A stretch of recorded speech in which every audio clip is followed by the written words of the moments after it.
Welcome back friends. अब हम जो हमारा prevention of money laundering act topic पे हम बात कर रहे थे, तो इसका जो तीसरा जो सेशन है, हमारा तीसरा जो लेक्चर है, वो हम अभी शुरू कर रहे हैं। इसमें हम जो है वो की डेफिनेशंस के बारे में बात करेंगे।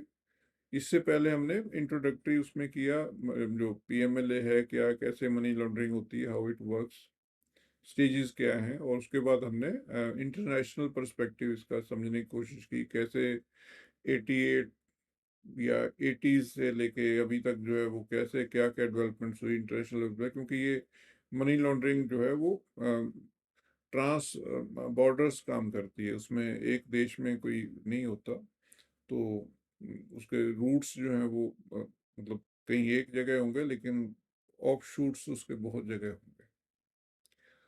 तो अब हम बात करते हैं, क्योंकि ये कुछ बेसिक डेफिनेशंस हैं, इनको समझे बिना पीएमएलए को समझ पाना या उसकी बात को समझ पाना थोड़ा सा मुश्किल होगा। तो इसके लिए आपको इन डेफिनेशंस को, ये सारी डेफिनेशंस नहीं है, लेकिन इम्पोर्टेंट डेफिनेशंस हमने यहाँ पे लेने की कोशिश की है। तो उसके लिए तो आपको एक्ट ही पढ़ना पड़ेगा, लेकिन मोटे तौर पे जो, क्योंकि आपको जो बेसिक है वो समझ में आ जाए, तो डेफिनेशंस की समझ जो है वो बहुत ज़रूरी है। ये जैसे हमने यहाँ लिखा भी है, तो पीएमएलए का स्कोप, एप्लीकेशन, ये सारी जो है वो अ, आप कैसे उनको समझते हैं, और कैसे एनफोर्समेंट एजेंसी समझती हैं, कैसे उसको कोर्ट समझते हैं, किस टर्म का क्या मतलब है, ये सारा जो है वो डेफिनेशन से क्लियर होगा। तो मनी लॉन्ड्रिंग जो है, अगर मनी लॉन्ड्रिंग की बात करें, क्योंकि सबसे बड़ा टॉपिक तो मनी लॉन्ड्रिंग है, सबसे बड़ी कंसेप्ट मनी लॉन्ड्रिंग है। तो मनी लॉन्ड्रिंग हमने शुरू में बात की थी कि धन को धोना। धोना मतलब टेंटेड मनी को धो के अनटेंटेड कर देना, उसके दाग मिटा देना। तो अब ये सेक्शन 3 में है, पीएमएलए के सेक्शन 3 में, कि क्या कहता है, हु सो एवर डायरेक्टली और इनडायरेक्टली, सीधे या असीधे, डायरेक्टली या इनडायरेक्टली तरीके से इंडल्ज करता है, या इंडल्ज होता है, या इंडल्ज होने की कोशिश करता है, मतलब इंडल्ज होने की कोशिश करता है, कोशिश करना भी क्राइम है मनी लॉन्ड्रिंग में। नोइंगली असिस्ट, जानते बूझते किसी की सहायता कर रहा है। नोइंगली इज पार्टी, जानते बूझते उसका एक हिस्सा बन रहा है, पार्टी बन रहा है। और या फिर एक्चुअली इन्वॉल्व ही है, जो प्रोसेस या एक्टिविटी है उसमें। कौन सी प्रोसेस, कौन सी activity? Connected with the proceeds of crime, जो क्राइम की कमाई की कमाई की जो प्रोसीड्स हैं, उसकी क्राइम की जो प्रोसीड्स हैं, अपराध की जो कमाई है उसके साथ। और इसमें क्या क्या आता है, वो किस तरह से जुड़ा हो सकता है, किस तरह से असिस्ट कर सकता है? कंसीलमेंट, पोजेशन, एक्विजिशन, लेना कहीं से, किसी एक्वायर करना। यूज, जिसने यूज की वो भी, ऐसा नहीं मुझे तो उसने पैसा दिया था भाई, पैसा तो वही है ना, दागदार। एंड प्रोजेक्टिंग और claiming it as untainted property, वो भी मनी लॉन्ड्रिंग में आता है। मनी लॉन्ड्रिंग में ये क्लेम करना कि ये तो मेरा साफ सुथरा धार्मिक तरीके से प्राप्त किया हुआ असेट है। तो ये सब बंदे गिल्टी होंगे मनी लॉन्ड्रिंग की ऑफेंस के, मतलब जो किसी भी तरीके से जुड़ा हुआ है, छुपाने में, लेने में, देने में, मतलब वो सब जो है। और जो ये कहे कि ये तो जी अनटेंटेड है, वो भी टेंटेड को कहे अनटेंटेड है। तो सुप्रीम कोर्ट ने एक केस था, ये Vijay Madan Lal Choudhary versus Union of India, ये 2022 का ही केस है। इसमें एक्चुअली वो ये बंदा ये नहीं कह सकता कि मैं तो जी वहां पे था, अब तो मैं नहीं हूं अब। तो सुप्रीम कोर्ट ने क्या कहा, it is A continuing offence. Money laundering is a continuing offence. ये नहीं कि आपने तो इतना ही काम करना था, इतना कर दिया, अब आपका काम खत्म होगा, नहीं, वो ऑफेंस कंटिन्यू कर रही है। तो अपने आप में कंप्लीट है हर स्टेज पे, लेकिन कंटिन्यू कर रही। तो ये कह रहे हैं कि जो acquittal in predicate offense case does not automatically entail acquittal in money laundering case। Corruption वाले जो भाई साहब थे, वो 10 करोड़ का जो केस हमने पिछले लेक्चर में था, पहले लेक्चर में जिसका जिक्र किया था, तो करप्शन से 10 करोड़ रुपए मिले, उसमें मान लो वो बरी हो गए, लेकिन ये सुप्रीम कोर्ट ने क्या कहा कि भाई मनी लॉन्ड्रिंग का तो अलग से एंगल से देखा जाएगा, ये ये नहीं हुआ कि इसमें भी क्लीन चिट मिल गई, नो। ये क्रक्स है उसका। सेकंड आता है प्रोसीड्स ऑफ क्राइम। तो डेफिनेशंस ज्यादातर सेक्शन 2 में ही होती है किसी भी एक्ट के, तो इसमें भी ये 21U। Proceeds of crime means any property derived or obtained directly or indirectly, मतलब कि ऐसी प्रॉपर्टी, प्रोसीड ऑफ क्राइम का मतलब क्या है, ऐसा धन, ऐसी संपत्ति जो प्राप्त की जाए या निकले कहीं से, ड्राइव की जाए डायरेक्टली या इनडायरेक्टली। वो कह रहे जी मुझे तो पता नहीं उधर से कुछ होके है, तो वो कह रहे डायरेक्टली हो इनडायरेक्टली उससे कोई फर्क नहीं पड़ता। बाई एनी पर्सन, कैसे, as a result of criminal activity relating to scheduled offences. तो अब यहाँ पे एक नई चीज क्या आ गई, शेड्यूल्ड ऑफेंसेस। अगर शेड्यूल्ड ऑफेंसेस के साथ, उसके क्रिमिनल ऑफेंसेस के साथ जो उसके रिजल्ट के तौर पे वो प्रॉपर्टी निकल के आती है, प्रॉपर्टी एक्वायर होती है, और the value of any such property. अब प्रॉपर्टी तो बेच दी, अब वो पैसा है उसका। The where such property is taken outside India, वो करें जो तो बाहर ऑफशोर ट्रांसफर कर दिए funds. The property equivalent in value held within India, अब उसने बाहर ट्रांसफर कर दिए, तो अब क्या है, अब वो कह रहे थे कि इसका जो है वो उतनी प्रॉपर्टी जितनी बाहर ट्रांसफर की, उतनी अगर इंडिया में भी उसकी पड़ी हुई है और तो उसको अटैच कर लो, जरूरी नहीं कि वही करनी है। मतलब वो प्रोसीड्स ऑफ क्राइम होंगी, मतलब पहले तो प्रोसीड्स ऑफ क्राइम की बात कर रहे हैं ना, तो वो भी प्रोसीड्स ऑफ क्राइम वही हो जाएगी जो इक्विवेलेंट वैल्यू की इंडिया में पड़ी हुई है, अगर बाहर भी ट्रांसफर कर, ये नहीं कि उसके पीछे पहुंच जाएंगे, यही पकड़ लेंगे।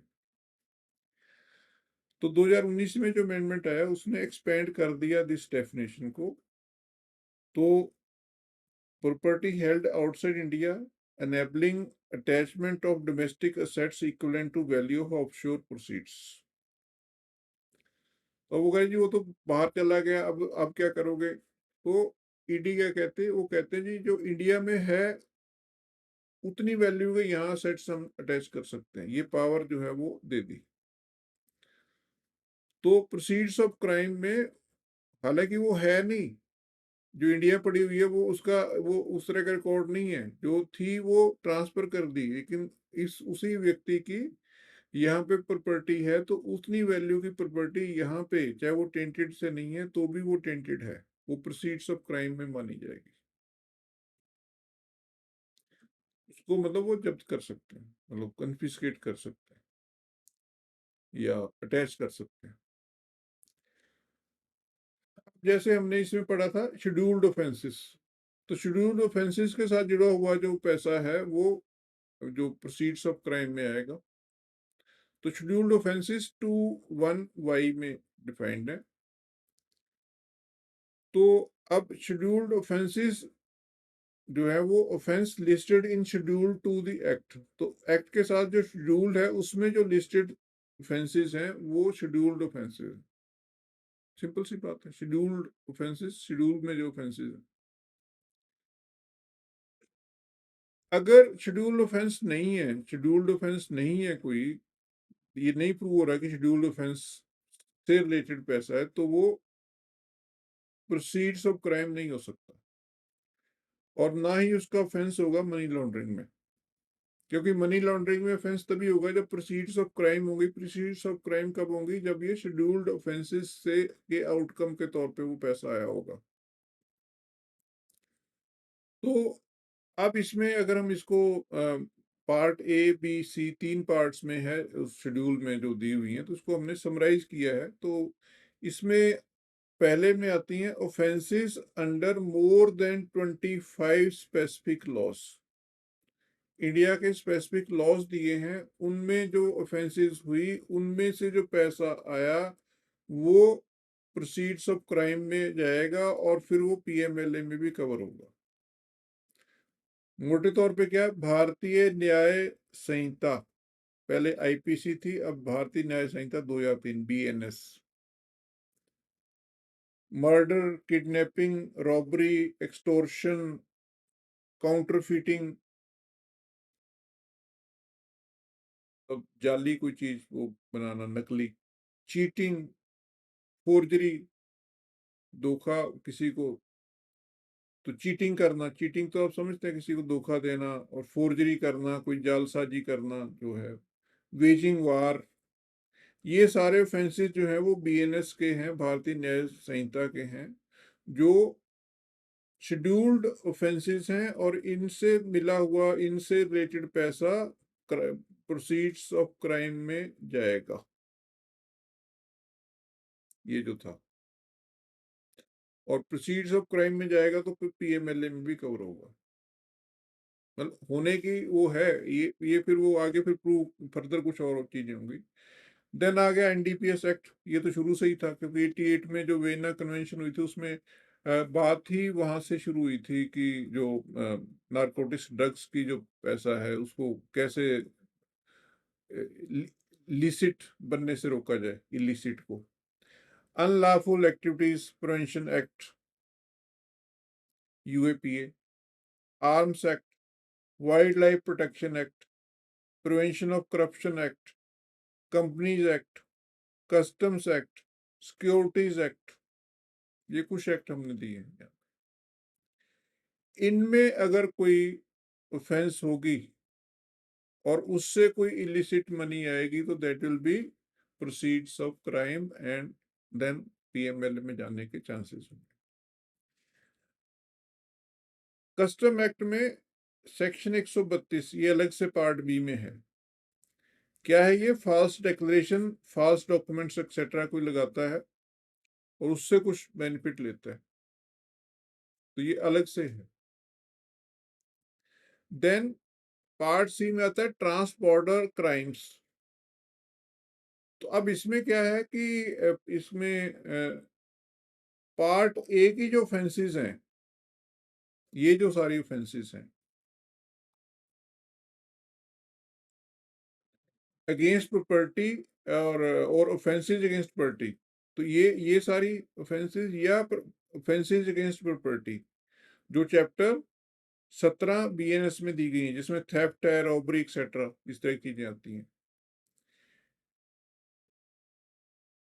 Wilful attempt to evade tax under section 51 of black money, undisclosed foreign income and assets and imposition of tax act 2015। ये एक एक्ट का नाम है इतना बड़ा, black money, undisclosed with in bracket undisclosed foreign income and assets and imposition of tax act 2015।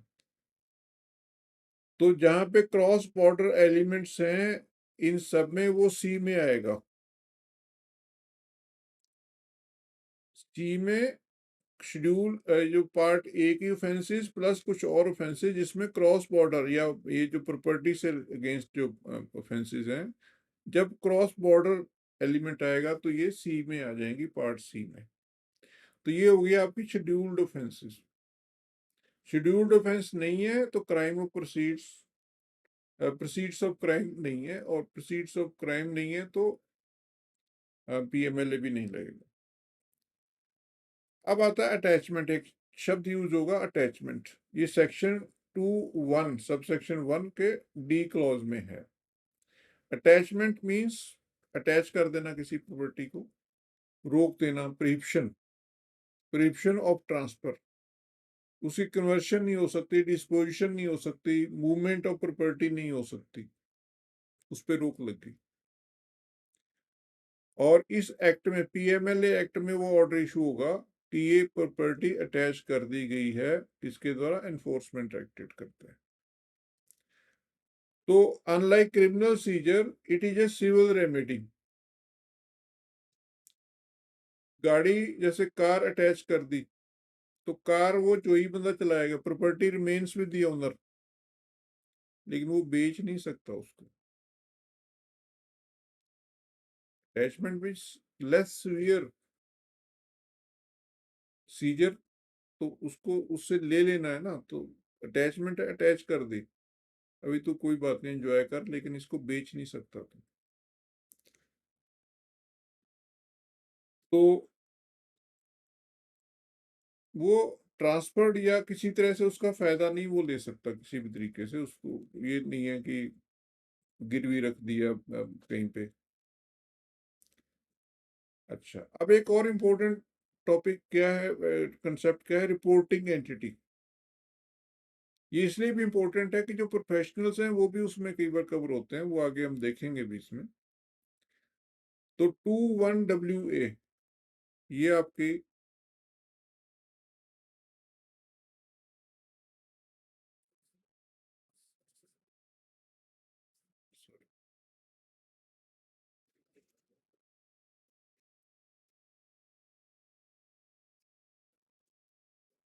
ये 21WA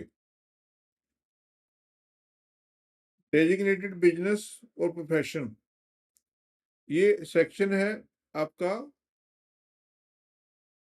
21SA। तो रिपोर्टिंग एंटिटी का मतलब क्या है?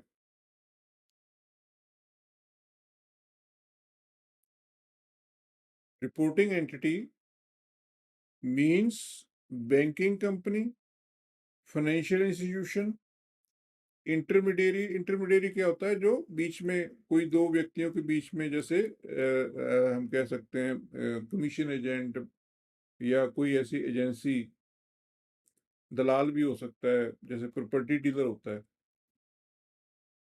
है ना। तो दो लोगों को मिलाने के लिए इंटरमीडियरी का काम कर रहा है। Person carrying on A designate business और प्रोफेशन, तो ये इसलिए इसके साथ ही इसको डेजिग्नेट बिजनेस वाली जो डेफिनेशन है, ये जो था, इसको भी इसके साथ रखा गया, reporting entity and designate business और प्रोफेशन दोनों इकट्ठे चलेंगे। तो अब इसमें जो फाइनेंशियल इंस्टीट्यूशंस आ गई, बैंकिंग कंपनी आ गई, इंटरमीडियरी आपको बताया, जो बीच में लोग जो है दो उसमें, तो person carrying on designate business, तो ये आगे कैटेगरी डिफरेंट है थोड़ी सी, तो इसको भी समझना पड़ेगा।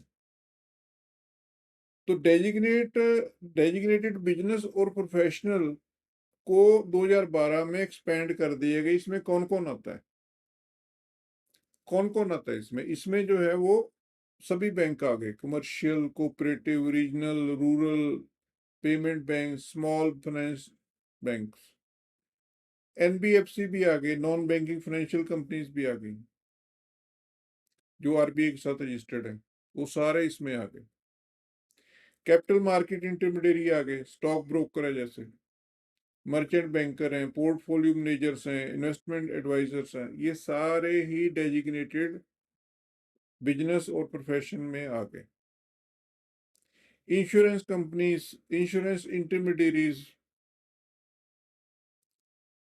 कैसीनो, गेमिंग एस्टेब्लिशमेंट्स, ये भी डेजिग्नेट, इनको भी रिपोर्ट करना है भी कौन कितना जीत के गया, कोई मोटा जीत के, मोटा पैसा लगाया था किसी ने।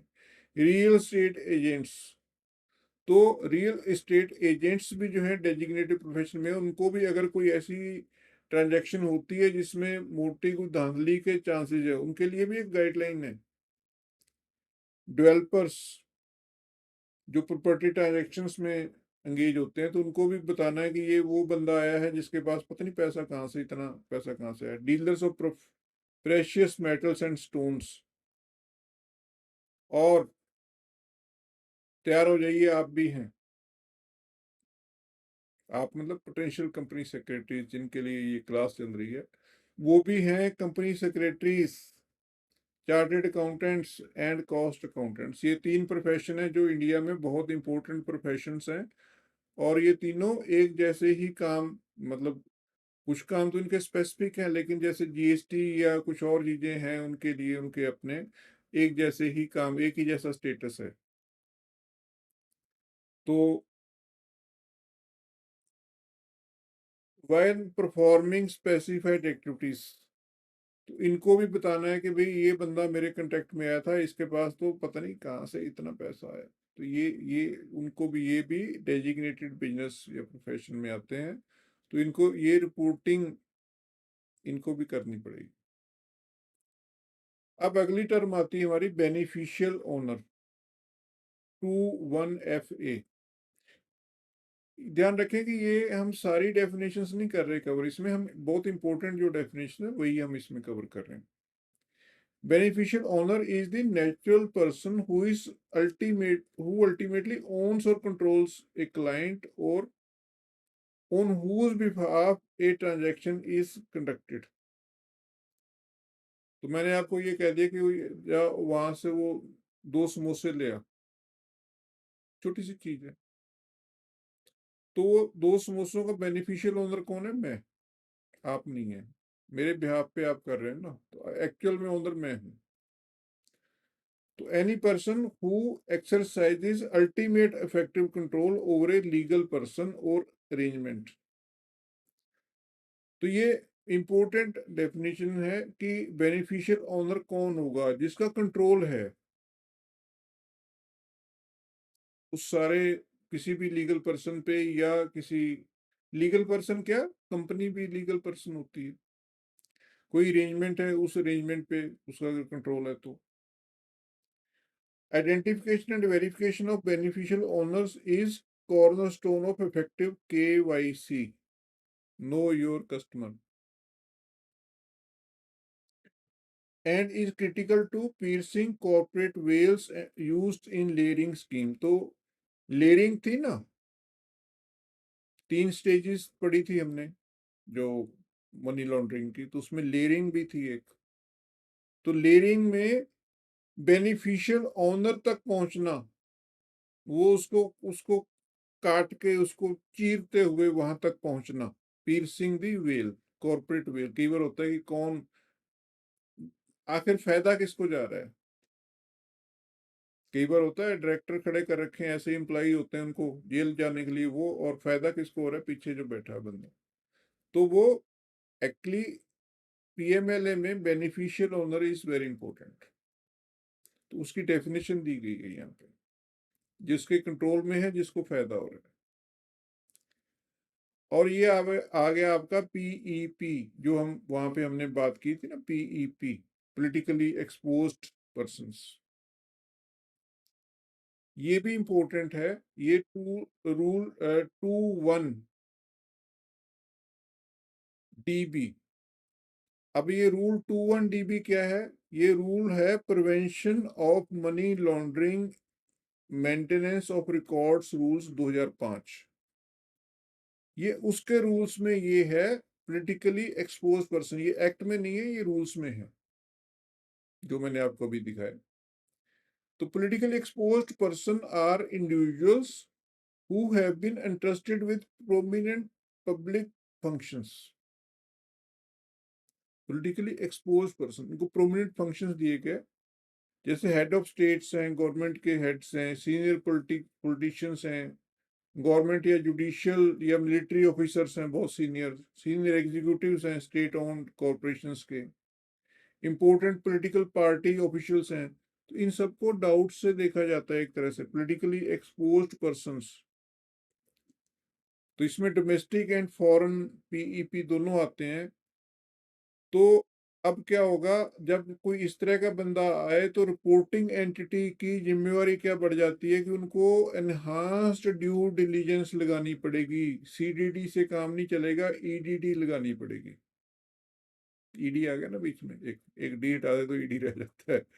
तो एनहांस्ड ड्यू डिलीजेंस वो आ जाएगी।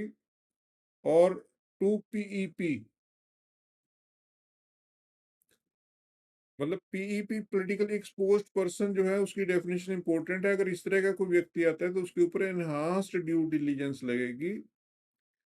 और for a reasonable risk based period after person leaves office. तो कोई मिनिस्टर रहा या कुछ रहा, उसके बाद कुछ समय तक वो पीईपी रहेगा।